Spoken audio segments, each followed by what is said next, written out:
emprego. Eu procuro emprego, o emprego não encontra eu. Mas você tem que ter força de vontade. Eu tenho força de vontade, não tenho vontade de fazer força.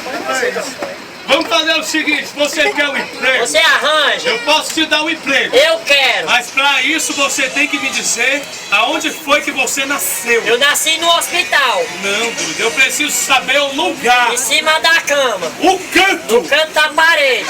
O estado. A minha mãe tava no estado de gravidez. Eu só preciso saber aonde foi que a tua mãe deu a E luz. desde quando ela trabalha na Coelce?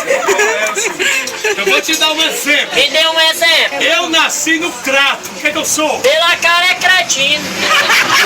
Eu sou cratense. Cratense. E quem nasce em Alagoas? Sapo, gia, cobra, peixe, rã. É alagoano. Alagoano. E quem nasce em Natal? Papai Noel. Quem nasce em Natal é natalense. Natalense. E quem nasce no Piauí? Pioiense.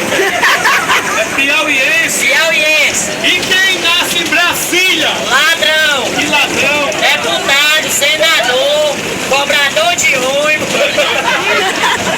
Quem nasce em Brasília é candango. Candango. E quem nasce lá no Bom Jardim? Pistoleiro. Quem nasce no Bom Jardim é fortalezense. Fortalezense. Vamos deixar de confusão, né? Beleza. Ô moça, eu tenho cara de ladrão. Eu era ladrão. Foi ladrão? Inventei de roubar dentro desse ônibus. Eu roubei uma carteira. Dei sinal, desci. Quando eu abri a carteira, era minha, já tinham roubado. Mas eu me arrependi e fui pra Igreja Universal. Pedi perdão e receber a bênção. Cheguei na Universal, tava todo mundo cantando. Qual hino? Quem tem 100